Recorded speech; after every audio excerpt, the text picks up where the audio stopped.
Sage and Stone Homestead. My name is Heather.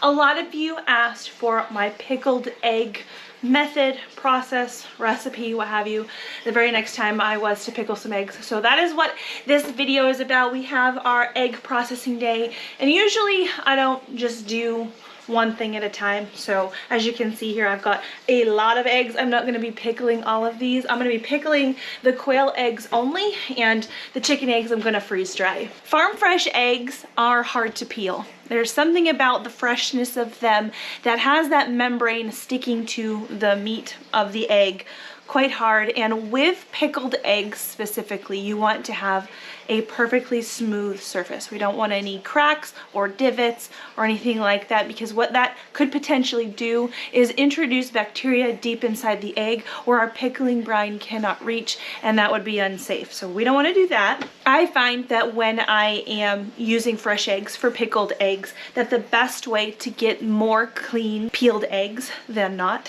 is to steam them. So I've got my New Wave pressure cooker down here, my electric pressure cooker. It's got about 2 inches of water in the bottom of it and the canning rack. I like to have the rack at the bottom of the pot so that the eggs aren't in direct contact essentially with that heating element down there, so they have less of a chance of cracking. So I did a little bit of trial and error with the different sized eggs. Obviously quail eggs are a lot smaller than chicken eggs. With chicken eggs, I could steam them for 2 minutes and allow this electric cooker do its natural release time. But with quail eggs, I can't even give them 2 minutes or they overcook. So what I do is I will click this steam button, steam and veggies right here. And it doesn't really matter what time it's set for, because once this thing beeps at me to tell me that it has achieved pressure inside the chamber, I'm going to shut it off. So I don't allow it to do any like real processing time. It just has the heat up in order to get to pressure and then the cool down. And that's plenty to cook the quail eggs. I freeze dried eggs a couple times. I have done it in a scramble, and I have just cracked them onto the freeze dryer trays and freeze dried them as is. It is my recommendation to scramble any eggs that you're going to either dehydrate, freeze, or freeze dry, because that yolk in the middle of the egg, it never goes back to normal. Even when you just pop them in the freezer and then thaw them out, it gets almost hard and gummy and not very good for anything, and they don't scramble very well in that state either. So I'm going to be using my immersion blender to scramble up each of these 18 count boxes, and I'm going to put essentially 1 box worth of eggs per freeze dryer tray.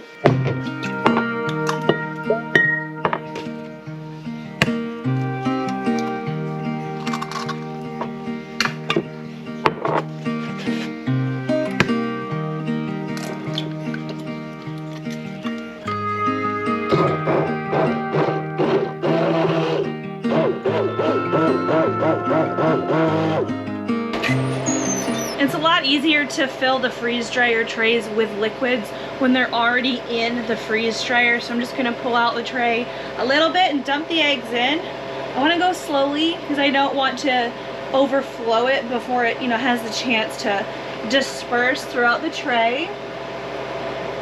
I can't remember how many eggs technically fit on one large freeze dryer tray. It might be 24 or more because I've only filled it up about halfway, but that's fine. I don't have any more eggs. 1 down, 4 to go.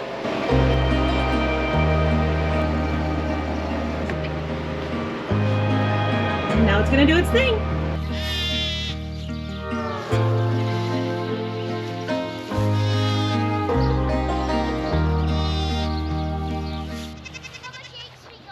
I'm coming to see.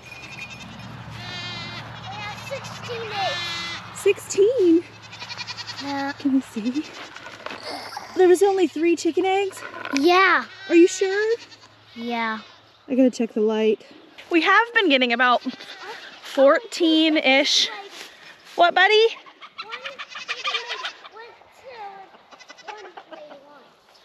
One chicken made 2 and 1 made 1. What he's probably thinking is that the chickens that are sitting on eggs are the ones that laid them, which is not always the case.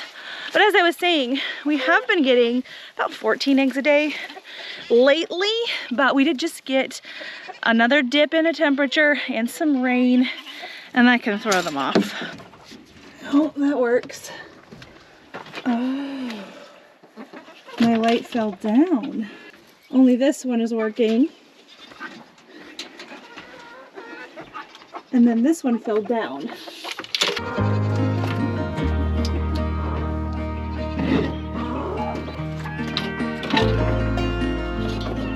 All right, there we go.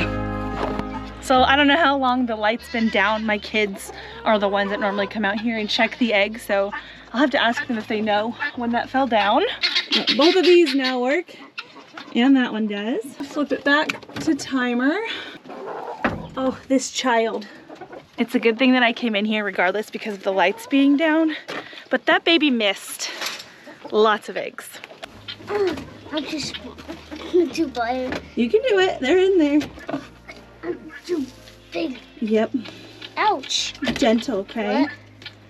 What? It's pink.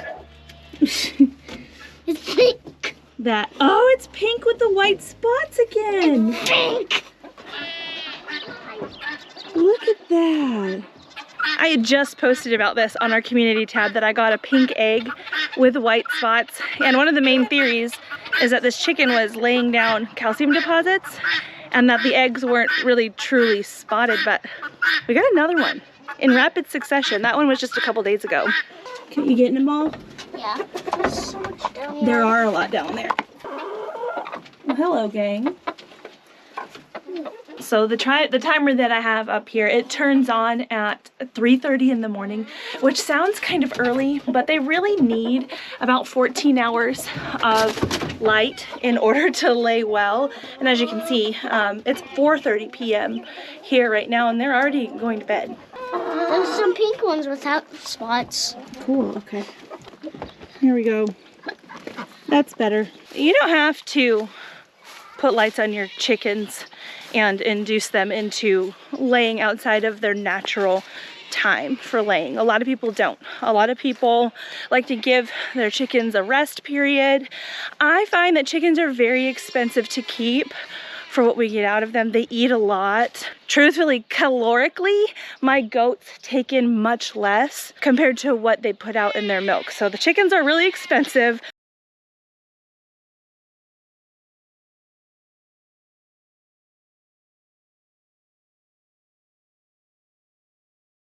So we ask them to lay all year, but they don't actually lay all year.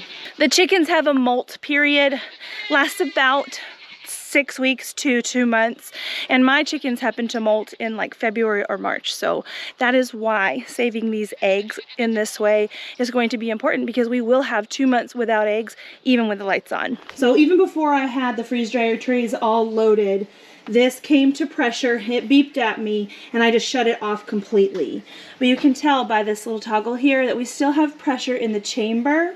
And at this point, I just leave it alone. I let the pressure naturally fall. If I was to force a steam type of release, that's gonna make all of the eggs that are in this chamber explode. It's too much of a pressure difference all at once, so we're just gonna leave it. When that falls, that means there's no more pressure in the chamber, and I can open this up and get the eggs cooling down a little bit, because as long as there's heat, which there will be if I don't open this lid, they're gonna continue to cook, and I don't want them to overcook.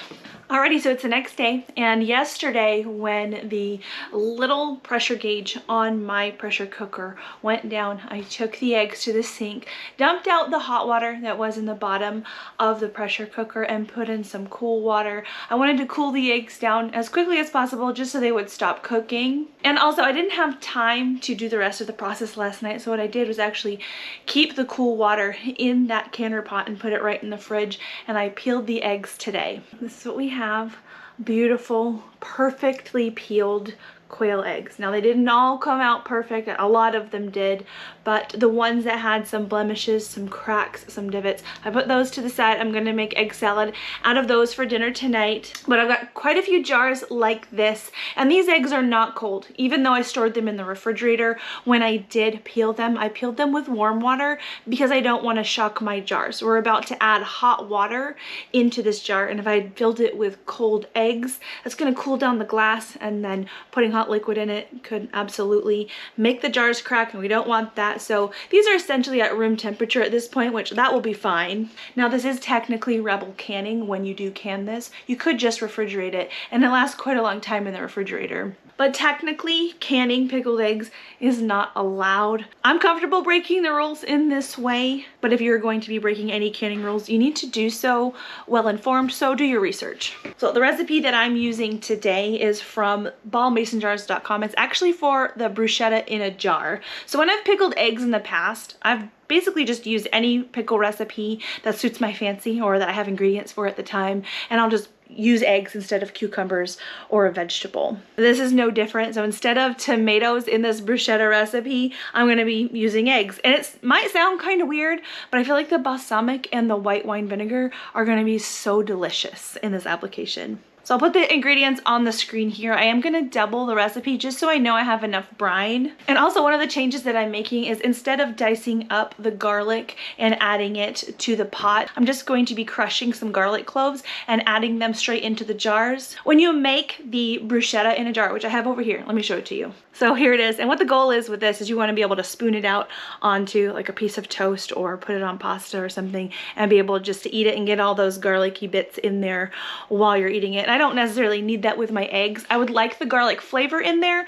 but I don't have to go through the trouble of mincing them up in order to get that. Those eggs are going to soak up all of that flavor. And along with that recipe adjustment, I'm going to adjust another thing. This recipe calls for water, and in order to impart some of that tomato flavor into my eggs, I am going to be using some tomato juice that I canned up actually quite a while ago. I think this is going to work out pretty well. Okay, so the garlic is all loaded in the jars with the eggs, and it's time to heat up the brine.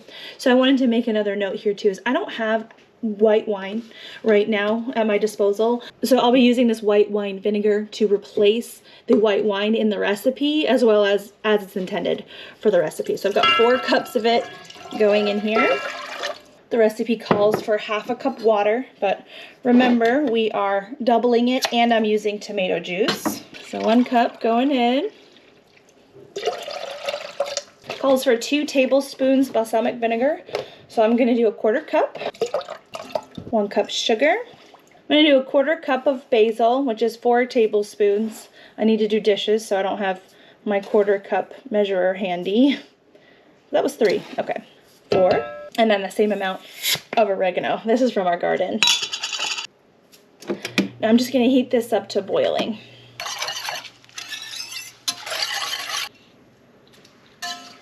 I don't know if you saw me taste that just now, but these are going to be fantastic. Oh, that's good with the tomato juice. These look so beautiful already, and it smells lovely in here.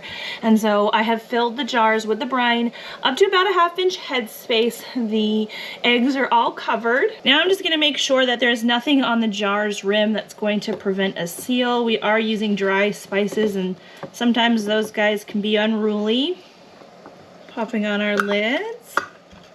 Adjusting the rings to fingertip tight, just like so. I'm going to be using my steam canner to can these up today. If you don't have a steam canner, you can use a water bath canner. You just want to make sure that, you know, as with any water bath canning recipe, that the water covers the jars by at least 1 inch. I have a video that I took all about the steam canner. I will never go back to water bath canning, so I'll share that at the end of this video. And I'm like smoking myself out with this steaming vinegar. Woo! While this is coming up to temperature, I just want to give you a little bit of tidbit of advice when it comes to Rebel canning. Obviously, I want you to do your own research and come to your own conclusions on these things.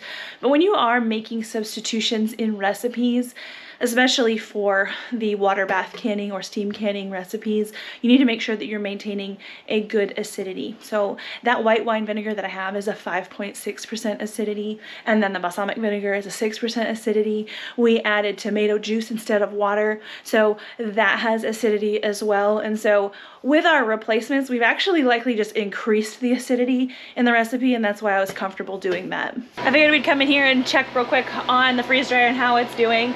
So it's actively freeze drying at this point. What it does first is deep freeze down to like -30 degrees, and then it will turn on. So it's gonna be a little bit before these are done, probably sometime overnight. You can see the eggs in there. Even though this is not going to be done likely until sometime overnight, I don't have to stay up and babysit it.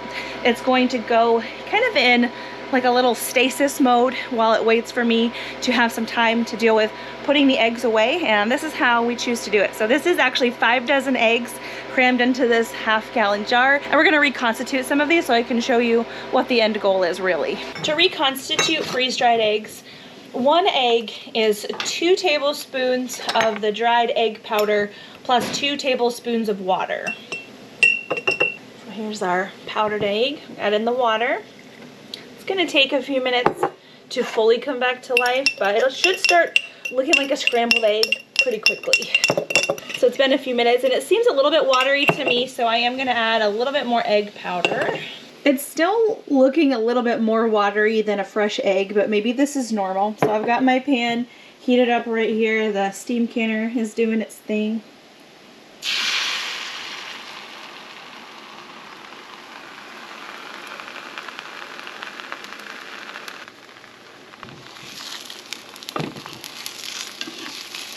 Wow, look at that. Super exciting. I mean, it looks and smells like a scrambled egg because it is. You would never know that these were not fresh out of the coop. Never. Well, that's absolutely a win. So not only could we use these to make scrambled eggs like this, but I could use these eggs in recipes and things that call for eggs when the girls inevitably stop laying sometime over this winter.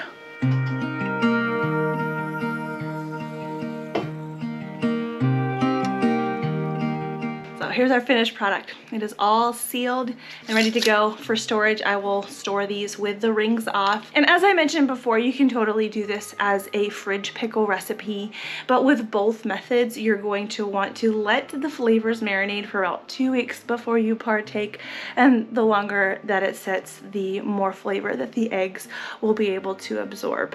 I have a couple videos here for you. One is all about our steam canner and how to use it, and the other one is all about our freeze dryer. I hope you guys have a happy Thanksgiving here in the US, and I'll see you guys again soon.